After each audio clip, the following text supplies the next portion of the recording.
नमस्कार दोस्तों, ज्ञान निवांशक यूट्यूब चैनल में आप सभी का स्वागत है। तो देखिए, आजीविका का ये दूसरा वीडियो है। इससे पहले की वीडियो में हमने जो है कृषि के सामान्य परिचय और साथ ही जो है फसल के प्रकार, फसल कृषि के सामान्य परिचय को पढ़ा है और जो है फसल उत्पादन में शीर्ष राज्यों की सूची को भी अच्छे से याद किया है। अब जो है ये यूनिट 1 का दूसरा वीडियो है जिसमें हम कृषि के प्रकार को देखेंगे। देखिए, भारत और जो है विश्व स्तर पर कितने कृषि के प्रकार जो है प्रचलित हैं, उन सभी प्रकार की कृषियों को हम जो है इसमें पढ़ने वाले हैं। ठीक, तो चलिए, अगर इससे पहले की वीडियो अगर आप नहीं देखे हैं तो आप जाके देख सकते हैं, उसका लिंक आपको डिस्क्रिप्शन में मिल जाएगा। अब चलिए, इसके बाद जो है हम यहाँ खेती के प्रकार तथा कृषि के प्रकार को देखेंगे। तो यहाँ सबसे पहले आप समझिए भारत में जो है कृषि के प्रकार से क्या अर्थ निकलता है। तो भारत में खेती के प्रकार से अभिप्राय है भूमि के उपयोग, फसल व पशुपालन, पशुधन के उत्पादन का आकार और कृषि क्रियाओं के रीतियों से लगाया जाता है। तो इन आधारों पर जो है कृषि को वर्गीकृत किया जाता है। देखिए, अभी जो हम मुख्य रूप से पढ़ने वाले हैं वो भूमि के उपयोग के आधार पर। जो पहला जो है, पहले हम पढ़ेंगे भूमि के उपयोग के आधार पर। तो भूमि के उपयोग के आधार पर जो है कृषि 5 प्रकार की पाई जाती, 4 प्रकार के दिखाई देते हैं भूमि के उपयोग के आधार पे। ठीक, तो चलिए पहला देखिए मिश्रित खेती।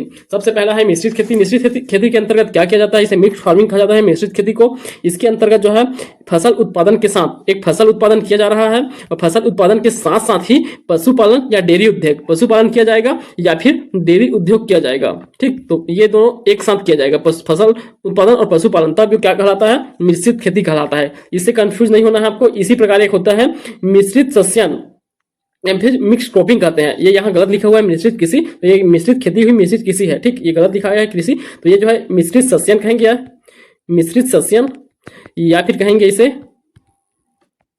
क्या कहेंगे, मिक्स क्रॉपिंग कहेंगे। ठीक, तो इसका अर्थ क्या निकलता है, इसका अर्थ निकलता है एक ही खेती में 2 या 2 से अधिक फसलों को एक साथ उगाना मिश्रित कृषि कहलाएगा, मिश्रित सस्यन कहलाएगा। ठीक, मिक्स क्रॉपिंग कहलाएगा। ये गलत दिया गया है, कृषि नहीं है। तो मिश्रित क्या कहलाता है, सस्यन या मिक्स क्रॉपिंग कहलाता है। ठीक, अगर एक ही खेत में जो है 1 से अधिक, 2 या 2 से अधिक जो है फसल का उत्पादन करते हैं तब की बात है। ठीक, और मिश्रित खेती में क्या होता है, इसमें फसल के उत्पादन के साथ साथ पशुपालन या डेयरी उद्योग भी किया जाता है, तब की स्थिति में रहता है। ठीक, देखिए, मिश्रित खेती में ऐसी खेती के अंतर्गत सहायक उद्यम का कम से कम 10% की हिस्सेदारी होना चाहिए। तो इसके लिए जो है जो पशुपालन उद्योग ये सहायक उद्योग के तरह रहेगा। इसका कितना हो, 10% जो है फसल के अलावा अन्य है पशुपालन या डेयरी उद्योग, उसका कितना 10% हिस्सेदारी होना चाहिए। इसका उदाहरण में देखिए मत्स्य पालन किया जा सकता है, मधुमक्खी पालन, कुक्कुट पालन, ये सभी जो है इसके अंतर्गत शामिल हो जाएंगे।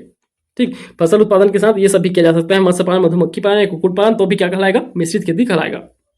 वही देखिए, यहाँ मिक्स्ड सस्यन या मिक्स्ड क्रॉपिंग दिया गया है। इसके अंतर्गत हम परिभाषा देख लिए हैं। इसका प्रमुख उद्देश्य मृदा क्षरण रोकना होता है तथा विपरीत परिस्थितियों में कम से कम एक फसल का सही ढंग से उत्पादन करना होता है। तो देखिए, एक ही यहाँ मान लीजिए एक यहाँ खेत है, वहाँ आप जो है आधे हिस्से में कुछ और फसल लगा दीजिए, आधे हिस्से में आप मान लीजिए अगर रबी फसल है तो आप आधे हिस्से में चना लगा देते हैं, चना, और आधे हिस्से में आप देख सकते हैं गेहूं लगा देते हैं। देखिए, बारिश होने की वजह से अगर चना खराब भी हो जाता है तो जो बारिश होता है, सर्दी के मौसम में बारिश होता है, उसकी वजह से जो है चना खेती खराब हो जाता है, परंतु गेहूं का खराब नहीं होता, गेहूं का जो है उत्पादन हो जाता है। ठीक, तो इससे चना खराब हुआ तो गेहूं का भी उत्पादन होगा ही, तो इससे जो है ज्यादा नुकसान नहीं होगा। ठीक, तो इस कारण और साथ ही साथ जो है मृदा संरक्षण को रोकने के लिए, तो अगर एक से मृदा क्षरण हो रहा है तो दूसरा जो है उसका संरक्षण करेगा। तो एक ही चीज खेती करने से मृदा का जो है क्षरण ज्यादा होता है, इसको रोकने के लिए भी जो है मिश्रित क्रॉपिंग, मिक्स्ड क्रॉपिंग किया जाता है।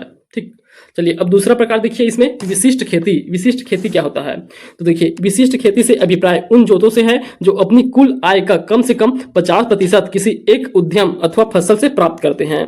तो विशिष्ट खेती में किसी एक से, जैसे चाय हो गया, कहवा, गन्ना, रबर, इन सब के माध्यम से इनको कहा जाएगा विशिष्ट खेती के अंतर्गत, जिसमें जब कुल आय होता है उसका 50% किससे, एक उद्यम से, उसे जो है डायरेक्ट बेच कर प्राप्त किए जाने वाले फसल के रूप में उगाकर जो है उसका किया जाता है। जैसे चाय हो गया, कहवा जो वाणिज्यिक फसल की होता है, ये सब इसी के अंतर्गत आता है, विशिष्ट खेती के अंतर्गत। ठीक, उसके बाद देखिए बहुप्रकारी खेती। बहुप्रकारी खेती इसे कहा जाता है डाइवर्सिफाइड फार्मिंग। जिस फार्म पर कुल आमदनी के कई स्रोत हों, तो इसमें जो है आमदनी के बहुत सारे स्रोत होंगे तथा प्रत्येक स्रोत से कुल आमदनी का 50% या उससे अधिक ना मिलता हो, उसे बहुप्रकारी खेती कहते हैं। ऐसे फार्म को विविध फार्म भी कहा जाता है। ठीक, तो एक ही खेत में जो है बहुत सारे जो है इनकम के स्रोत रहते हैं, उसे कहा जाएगा बहुप्रकारी खेती एक फार्म के अंतर्गत। ठीक, इसे विविध फार्मिंग भी कहा जाता है, डाइवर्सिफाइड फार्मिंग भी कहा जाता है। ठीक, चलिए अब देखिए अगला है शुष्क खेती। तो शुष्क खेती इसके में क्या रहता है, तो देखिए शुष्क खेती क्या है, ऐसी भूमि जहां वार्षिक वर्षा 20 इंच अथवा इससे कम हो, जहां वार्षिक वर्षा 20 इंच या उससे कम होता है, जहां बिना किसी सिंचाई साधन के उपयोगी फसलों के आर्थिक उत्पादन को शुष्क खेती कहते हैं। तो जहां जो है वर्षा बहुत कम होता है तो शुष्क क्षेत्र में जो किया जाने वाला खेती है वह क्या कहलाएगा, शुष्क खेती कहलाएगा। देखिए 20 इंच से कम वार्षिक वर्षा वाले क्षेत्रों में होता है। और क्या होता है, यहाँ सिंचाई के साधन का उपयोग नहीं किया जाता है, फिर भी जो है कुछ जो है खेती किया जाता है। ये सब क्या कहलाएंगे, शुष्क खेती के अंतर्गत आते हैं। शुष्क भूमि क्षेत्र में प्रति हेक्टेयर उत्पादकता कम होता है, तो इसमें उत्पादकता कम होता है। 700 से 1000 किलोग्राम प्रति हेक्टेयर के बीच ही जिसका उत्पादकता रहता है, तो इतना कम रहता है इसका उत्पादकता। रेचिंग खेती देखिए, तो रेचिंग खेती क्या है, इस प्रकार की खेती में भूमि की जुताई, बुआई, गुड़ाई आदि नहीं किया जाता है और न ही फसलों का उत्पादन किया जाता है। देखिए रेचिंग में क्या होता है, इसमें ना जुताई किया जाएगा, ना बुआई किया जाएगा, ना गुड़ाई किया जाएगा, ना ही इसमें क्या होगा फसल का उत्पादन होगा। तो कैसे होता है यह, देखिए इसके अंतर्गत दिया गया है, बल्कि इसमें क्या होगा, प्राकृतिक वनस्पति पर विभिन्न प्रकार के पशुओं जैसे भेड़, बकरी आदि को चराया जाता है। तो इसमें भेड़, बकरी आदि को चराए जाने के लिए किया जाने वाली खेती है। इसमें न ही जुताई किया जाता है, बुआई किया जाता है, डायरेक्ट जो वनस्पति उगते हैं उसे जो है भेड़ बकरी को चराया जाता है। तो यहाँ भेड़ बकरी पालन जो है मुख्य होता है, तो इसे क्या कहते हैं, रेचिंग कहते हैं, रेचिंग फार्मिंग कहा जाता है। ठीक, देखिए इस प्रकार की जो फार्मिंग है, रेचिंग फार्मिंग, ये कहाँ दिखाई देता है, ऑस्ट्रेलिया, अमेरिका, तिब्बत तथा भारत के पर्वतीय पठार क्षेत्रों में भी देखने को मिलता है। इसमें भेड़ बकरी चराने के लिए प्रयोग किया जाता है। ज्ञात हो कि ऑस्ट्रेलिया, तो देखिए ऑस्ट्रेलिया आदि देशों में भेड़ बकरी रखने वाले को रेचर कहते हैं, तो इसी से नाम पड़ा है इस खेती का, रेंचिंग कृषि कहा गया है, क्योंकि ऑस्ट्रेलिया और अन्य देशों में जो है भेड़ बकरी रखने वाले लोगों को क्या कहा जाता है, रेंचर कहा जाता है। ठीक, इसी कारण इसे रेंचिंग कृषि कहा जाता है। ठीक, ये हो गया हमारा कृषि का पहला प्रकार। उसके बाद देखिए दूसरा, तो आर्थिक आधार पर अब हम खेती के प्रकार को देखेंगे। तो आर्थिक आधार पर कृषि के प्रकारों को देखें तो यहाँ कितने प्रकार की कृषि हैं, यहाँ भी 5 प्रकार के होते हैं आर्थिक आधार पर। तो आर्थिक आधार पर कृषि के प्रकार, सबसे पहला प्रकार है पूंजीवादी खेती। तो पूंजीवादी खेती कैपिटलिस्ट फार्मिंग या व्यवस्था अमेरिका तथा ब्रिटेन में प्रचलित है। तो ये पूंजीवादी खेती जो है अमेरिका और ब्रिटेन में देखने को मिलता है। भारत में चाय, कॉफी व रबर के बागान इस प्रकार की खेती के अंतर्गत आते हैं। तो भारत में चाय, कॉफी, रबर आदि के बागान इसके अंतर्गत आते हैं। तो देखिए पूंजीवादी खेती में क्या होगा, जैसे पूंजीवादी अर्थव्यवस्था होता है उसमें पूंजीपतियों का प्रभुत्व होता है, उसी प्रकार इसमें भी होता है। जो खेत रहेगा फार्म, उसमें जो है पूंजीपतियों का रहेगा, उसके मालिक कोई और रहता है, किसी और से खेती कराया जाता है। तो उसे जो है कॉन्ट्रैक्ट में जो है एक क्या बोलते हैं, उसे ठेका में दे दिया जाता है। जो फार्म होता है, जैसे चाय का फार्म हो गया, कॉफी फार्म, रबर, ये सबको क्या ठेका में दे दिया जाता है और उसे जो है पूंजीवादी के माध्यम से चलाया जाता है। तो ये किसमें आएगा, पूंजीवादी खेती कहलाएगा। ठीक, और दूसरा प्रकार देखिए, इसमें दूसरा है राजकीय खेती, स्टेट फार्मिंग। राजकीय खेती किए जाने वाले फार्म सरकार की संपत्ति होते हैं। तो जिसमें जो है राजकीय खेती किए जाते हैं वे सभी फार्म किनके होते हैं, सरकार की संपत्ति होती है, तथा भूमि का प्रबंधन सरकारी कर्मचारियों द्वारा किया जाता है। इस प्रकार के फार्म अनुसंधान कार्य, प्रदर्शन तथा वह अच्छे बीज की मात्रा बढ़ाने के लिए चलाए जाते हैं। अगर आप इसका उदाहरण देखें, देखिए हमारे छत्तीसगढ़ में भी इसका उदाहरण देखने को मिल जाएगा राजकीय खेती का। इसके अंतर्गत आप देख सकते हैं जो भी एग्रीकल्चर कॉलेज होते हैं, एग्रीकल्चर कॉलेज हैं, उनको जो है अलग से, उनके लिए जो है अलग से क्या खेत दिए जाते हैं उन्हें, जहां वहां के स्टूडेंट जो है वहां अपना प्रैक्टिकल करने के लिए क्या उत्पादन करते हैं, और साथ ही अनुसंधान कार्य के लिए जहां किया जाता है कि वहां कोई भी अच्छे बीज है उसकी जो है क्या उसमें और क्या किया जा सकता है, उसमें सुधार क्या किया जा सकता है, इसकी जो है प्रयोग करने के लिए भी इस्तेमाल किया जाता है। तो ऐसी कृषि जो है इसका उदाहरण हो जाएंगे राजकीय खेती के। ठीक, तो इसके उदाहरण हमारे छत्तीसगढ़ में भी देखने को मिलता है। उसके बाद देखिए निगमित खेती। तो निगमित खेती, कॉर्पोरेट फार्मिंग। तो देखिए खेती का यह स्वरूप अमेरिका में प्रचलित है। तो यह अमेरिका में प्रचलित खेती है निगमित खेती, कॉर्पोरेट के माध्यम से किया जाने वाला खेती है। भारत के महाराष्ट्र, तमिलनाडु और चेन्नई के कुछ क्षेत्रों में भी यह प्रणाली प्रचलित है। तो ये कॉर्पोरेट के माध्यम से अर्थात निगमों के माध्यम से कराया जाने वाला खेती है। तो निगमों के माध्यम से यह खेती कराया जाता है। उसके बाद देखिए सामूहिक खेती, कलेक्टिव फार्मिंग। भूमि का स्वामित्व संपूर्ण समाज में निहित हो उसे कहा जाएगा सामूहिक खेती। ठीक, तो इसमें संपूर्ण समाज के पास जो इसका स्वामित्व जो है रहता है। उसके बाद देखिए सहकारी खेती, कोऑपरेटिव फार्मिंग। इसमें क्या होगा, सहकारी खेती का तात्पर्य उस संगठन से है जिसमें किसान परस्पर लाभ के उद्देश्य से स्वेच्छापूर्वक अपनी भूमि, श्रम व पूंजी को एकत्र करके सामूहिक रूप से खेती करते हैं। तो इसमें क्या करते हैं, किसान जो है परस्पर किसी उद्देश्य से स्वेच्छा अनुसार, अपने स्वेच्छा अनुसार सभी भूमि, श्रम और पूंजी को एक साथ एकत्र करते हैं सामूहिक रूप से, और सामूहिक रूप से वो लोग खेती करते हैं। इसे कहा जाता है सहकारी कृषि। सदस्यों को उनके श्रम तथा भूमि के स्वामित्व के अनुपात में लाभांश के रूप में आमदनी प्राप्त होती है। सदस्य समिति के अलग होने के लिए स्वतंत्र होते हैं। कोई भी सदस्य जो है समिति से अलग होने के लिए स्वतंत्र होते हैं। ठीक, तो यह सहकारी समिति कहलाता है। जो सहकारिता का जो परिभाषा होता है उसी के अनुसार ही यह कृषि है। ठीक, तो ये हो गया दूसरा प्रकार का भी। अब देखेंगे हम तीसरे आधार पे। तो तीसरा क्या है, जल प्राप्ति एवं आर्द्रता के आधार पर। तो जल प्राप्ति एवं आर्द्रता के आधार पर जो है कृषि को अब देखेंगे। तो इसमें सबसे पहला क्या है, तर कृषि, या इसे वेट फार्मिंग कहा जाता है। तर कृषि या वेट फार्मिंग। तर्क कृषि काप मिट्टी में के उन क्षेत्रों में प्रचलित है जहां वर्षा की मात्रा 200 सेंटीमीटर से अधिक पाई जाती है। तो देखिए काप क्षेत्र, काप मिट्टी वाले क्षेत्र, ये नमी वाले जहां रहते हैं उन क्षेत्रों में है। तो काप मिट्टी वाले क्षेत्र में प्रचलित है जहां वर्षा की मात्रा कितना हो, 200 सेंटीमीटर से अधिक पाया जाता है। तो ठीक वार्षिक वर्षा 200 सेंटीमीटर से अधिक हो, वहां होता है ये तर्क कृषि। जैसे इसके लिए यार देखिए, जहां यहाँ बिना सिंचाई की खेती होता है, क्या क्योंकि यहाँ वर्षा ही बहुत मात्रा में हो रहा है, तो यहाँ बिना सिंचाई की खेती होगा। इसके अंतर्गत कौन कौन से फसलों का उत्पादन किया जाता है, जैसे चावल की कृषि हो गया, जूट, ये सभी कृषि जो है इसके लिए प्रमुख फसल होते हैं। इस कृषि के लिए, ठीक, तर्क कृषि के लिए चावल, जूट, ये सभी फसल प्रमुख होते हैं। उसके बाद देखिए दूसरा प्रकार है इसके अंतर्गत जल के और आर्द्रता के अनुसार में, तो दूसरा है आर्द्र कृषि। तो आर्द्र कृषि या ह्यूमिड फार्मिंग, यह कृषि काप तथा काली मिट्टी, तो देखिए इसमें काप और काली मिट्टी के उन क्षेत्रों में प्रचलित है जहां वर्षा की मात्रा कितना होता है, 100 से 200 सेंटीमीटर। तो अब 100 से 200 सेंटीमीटर के बीच रहता है जहां वर्षा, वार्षिक वर्षा, उन क्षेत्रों में आर्द्र कृषि कहलाता है। और ये कहाँ होता है, काप और काली मिट्टी वाले क्षेत्रों में। यहाँ पर वर्ष में 2 बार फसलों के अलावा कभी कभी जायद फसल भी होता है। तो यहाँ वर्ष में 2 बार फसल होता ही है और साथ में जायद फसल भी तीसरा बार भी किया जा सकता है इन क्षेत्रों में। चलिए अब तीसरा प्रकार देखिए, इसमें सिंचित कृषि, इरिगेशन फार्मिंग। तो जहां वर्षा की मात्रा 50 से 100 सेंटीमीटर के बीच रहता है, 50 से 100 सेंटीमीटर के बीच, वहां जो है सिंचित कृषि कहलाता है। जैसे देख सकते हैं आप, पंजाब, हरियाणा, पश्चिमी उत्तर प्रदेश, पूर्वी तट पर नदियों के डेल्टा प्रदेशों तक सिंचित कृषि की जाती है। तो जैसे हमारे छत्तीसगढ़ में भी मुख्य रूप से ज्यादातर क्या देखने को मिलता है, सिंचित कृषि देखने को मिलता है। ठीक, क्योंकि यहाँ भी 50 से 100 सेंटीमीटर के बीच जो है वर्षा वाले क्षेत्र हैं और नदी डेल्टाओं के बीच स्थित है, इस कारण जो है यहाँ सिंचित कृषि देखने को ज्यादा मिलता है। चलिए अब अगला प्रकार देखिए, यहाँ भूमि की उपलब्धता के आधार पर। तो भूमि की उपलब्धता के आधार पर जो है 2 प्रकार के कृषि होते हैं, एक होता है गहन कृषि और दूसरा होता है विस्तृत कृषि। ठीक, गहन कृषि और विस्तृत कृषि, इस प्रकार को आपको याद रखना है। एक किसके आधार पे है, भूमि की उपलब्धता के आधार पर गहन कृषि और विस्तृत कृषि होता है। तो सबसे पहले आप गहन कृषि को समझिए। इस प्रकार की कृषि में निश्चित समय अवधि में फसलों का अधिकाधिक उत्पादन प्राप्त करने के लिए भूमि की प्रत्येक इकाई पर अधिक मात्रा में पूंजी एवं श्रम का उपयोग किया जाता है। ठीक, तो यहाँ एक निश्चित समय में अधिक उत्पादन प्राप्त करने के लिए, ज्यादा से ज्यादा उत्पादन प्राप्त करने के लिए यहाँ ज्यादा खर्च, ज्यादा पूंजी लगाया जाता है और ज्यादा श्रम भी उपयोग किया जाता है। ठीक, गहन कृषि के अंतर्गत अधिक जनसंख्या घनत्व तथा भूमि की कम उपलब्धता वाले क्षेत्र, जहाँ अधिक जनसंख्या घनत्व हो और भूमि कम उपलब्ध हो वाले क्षेत्रों में रासायनिक उर्वरक, उन्नत बीजों, कीटनाशक दवाइयों, सिंचाई, फसल परिवर्तन आदि के अधिक प्रयोग से इस प्रकार की कृषि संपन्न की जाती है। ठीक, तो ये जो है इसमें जो है जनसंख्या घनत्व अधिक होगा और भूमि कम होता है, इस कारण यहाँ ज्यादा उत्पादन के लिए रासायनिक उर्वरकों का प्रयोग किया जाता है, उन्नत बीजों का प्रयोग किया जाता है, कीटनाशक दवाइयों का। इस प्रकार यहाँ ज्यादा उत्पादन करने का प्रयास किया जाता है। देखिए सामान्यतः 200% से अधिक सस्य गहन का मतलब आप समझ रहे हैं, इसका अर्थ क्या होता है, ये जो हम पढ़े थे क्रॉपिंग इंटेंसिटी, वह सस्य गहन वाले क्षेत्र संकर कृषि का क्षेत्र कहलाता है। तो इससे पहले जो वीडियो है उसमें हम क्रॉपिंग इंटेंसिटी को समझे थे, तो वही है, यहाँ 200% से अधिक जो है क्रॉपिंग इंटेंसिटी दिखाई देता है गहन कृषि क्षेत्रों में। ठीक, अब उसके बाद देखिए अगला है विस्तृत कृषि। अब ये दूसरा प्रकार है विस्तृत कृषि।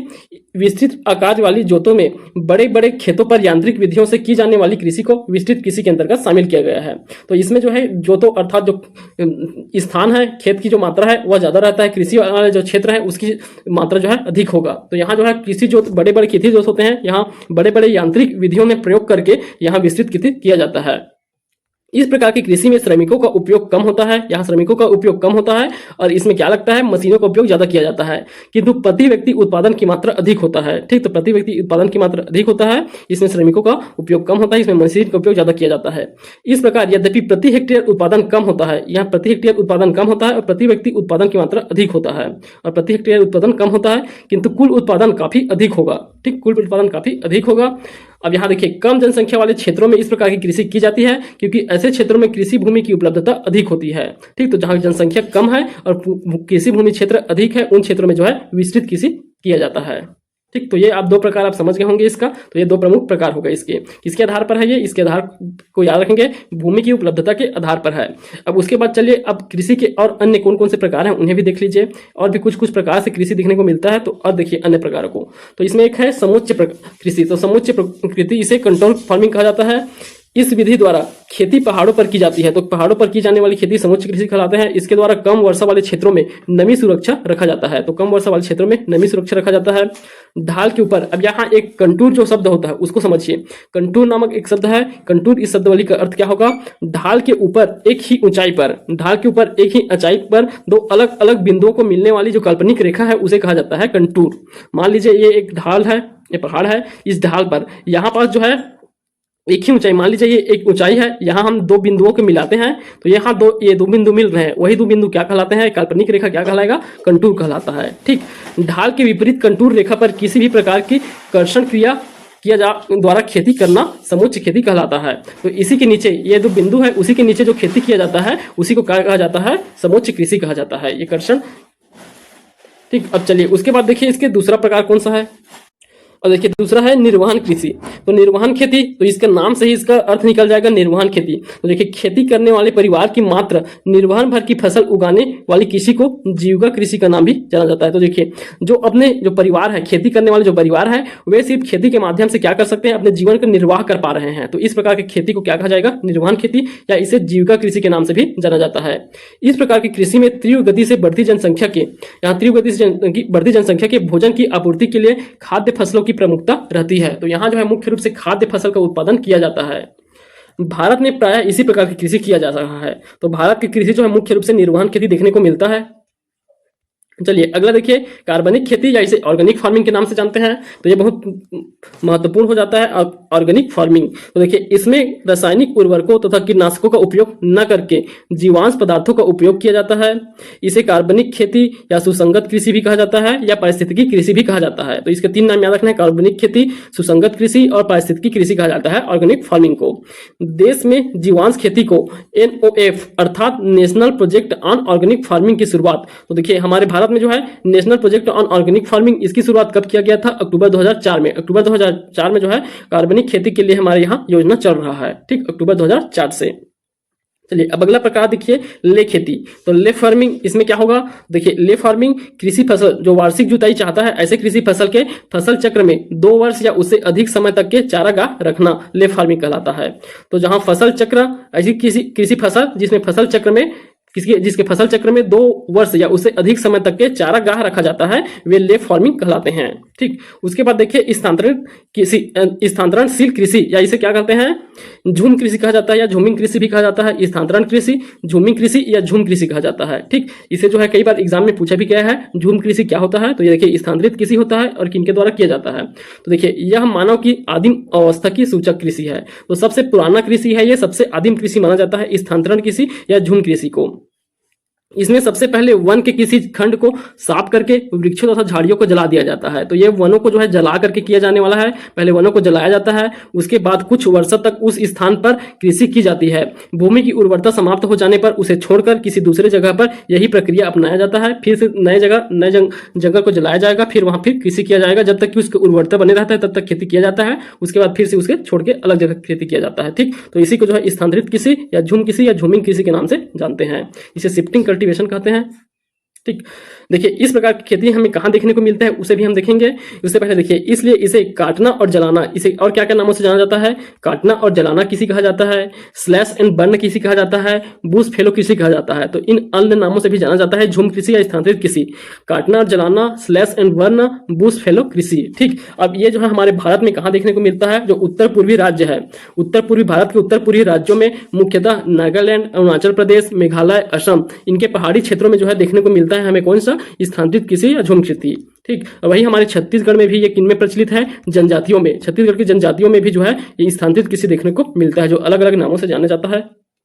चलिए अब यहाँ देखिए, यहाँ महत्वपूर्ण शब्दावली दिया गया है। इसमें जो है कृषि की पद्धति दिया गया है, उसका अर्थ दिया गया है। यहाँ से प्रश्न पूछने की संभावना बहुत ज्यादा है। ये सबसे महत्वपूर्ण टॉपिक है, इस वीडियो का जो है सबसे महत्वपूर्ण पार्ट यही है। ठीक, तो यहाँ से आपको याद करते चलना है। कृषि की पद्धति दिया गया है और उसका अर्थ क्या होता है, किस कृषि से संबंधित है, ये आपको याद रखना है।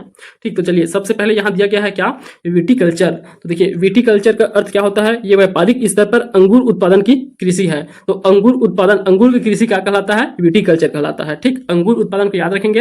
अंगूर विटिकल्चर, अंगूर और विटिकल्चर। ठीक, उसके बाद दूसरा क्या दिया है, पिसिकल्चर। पिसिकल्चर क्या है, मछली पालन की व्यापारिक स्तर पर की जाने वाली कृषि है। अगर मछली पालन को क्या कहा जाता है, व्यापारिक स्तर पर किया जाए, व्यापार के लिए मछली पालन किया जाए तो वो कहलाएगा पिसिकल्चर कहलाता है, पिसिकल्चर। तो पीसी से पीसी है, इसे फिशी पढ़ सकते हैं आप, फिशी, पीसी को फिशी, तो फिशी से फिशी।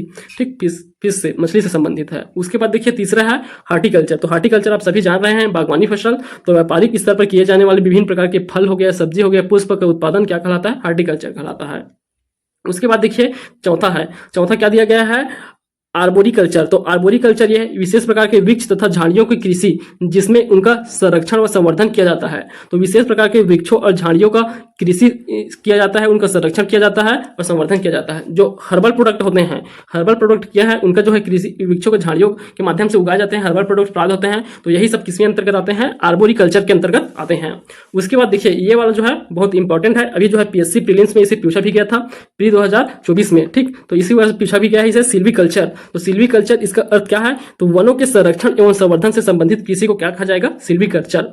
वनों के संरक्षण व संवर्धन के लिए किया जाता है सिल्वीकल्चर। तो ये आप सबको याद होगा, प्री दिलाया है, प्री में यही पूछा गया था सिल्वीकल्चर के संबंध में। ठीक, उसके बाद देखिए नोमोरिकल्चर। नोमोरिकल्चर यह आदिम व्यवस्था की कृषि है जिसमें मनुष्य द्वारा जंगलों में फल, जड़ी बूटी आदि का संग्रह किया जाता है। तो नोमोरिकल्चर में क्या होता है, ये आदिम व्यवस्था की कृषि है, इसमें मनुष्य द्वारा जंगल के फल, जड़ी बूटी आदि का संग्रह किया जाता है नोमोरिकल्चर के माध्यम से। ठीक, उसके बाद देखिए ओलोरिकल्चर। ओलोरिकल्चर क्या कहलाता है, ओलोरिकल्चर जमीन पर फैलने वाली सब्जियों की व्यापारिक कृषि है। तो जमीन में फैलने वाली सब्जियों का व्यापारिक कृषि क्या कहलाएगा, ओलोरिकल्चर कहलाएगा। तो देखिए जो जमीन है उसमें जो फल के, जो जैसे कि हो गया कद्दू का कृषि हो जाता है, तो वो जमीन में फैल किया जाता है कृषि को, तो ये क्या कहलाता है, ओलोरिकल्चर के अंतर्गत आ जाएंगे। ये क्या क्या हो जाते हैं, कद्दू वगैरह का कृषि हो जाएगा।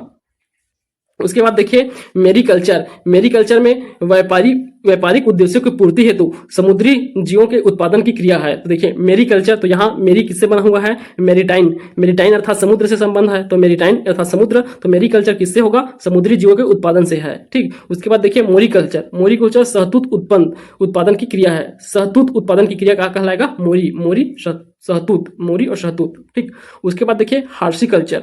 हार्सिकल्चर क्या है, सवारी एवं यातायात के लिए उन्नत प्रजातियों के घोड़ों एवं खच्चरों के व्यापारिक स्तर पर पालने संबंधित कृषि को क्या कहा जाएगा, हार्सिकल्चर।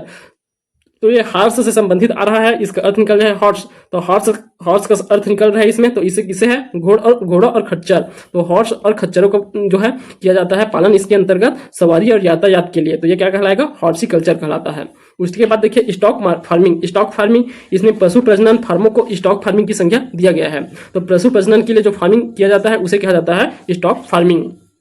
और एरोपोनिक इसे आप इसके अर्थ शब्द सही समझ सकते हैं। एरोपोनिक, एरो अर्थात हवा, तो एरोपोनिक, यहाँ एरोपोनिक हवा में उगने वाली जो पौधे की कृषि है उसे कहा जाएगा एरोपोनिक। तो हवा में उगने वाली कि जो पौधों की कृषि वो क्या कहलाएगा, एरोपोनिक कहलाएगा। ठीक, तो इसका अर्थ भी एयर अर्थात हवा से निकल रहा है, तो इसे आप याद रख सकते हैं। ठीक, तो यहाँ आप जो है महत्वपूर्ण, ये सभी महत्वपूर्ण है, इन सबको आपको अच्छे से याद रखना है। इनको सबको याद करने के लिए ज्यादा से ज्यादा बार आप पढ़िए। और इसके देखिए ये जो चैप्टर कंप्लीट हो जाएगा, आजीविका का जब पहला चैप्टर कंप्लीट हो जाएगा उसके बाद जो है हम इससे संबंधित जो है सभी का एमसीक्यू करेंगे, ताकि ये जो है आपका एक बार और रिवीजन हो जाए और जो टॉपिक डाउट में है वो सभी जो है याद हो जाए। तो इसके लिए हम एमसीक्यू भी स्टार्ट करेंगे एक चैप्टर कंप्लीट होने के बाद।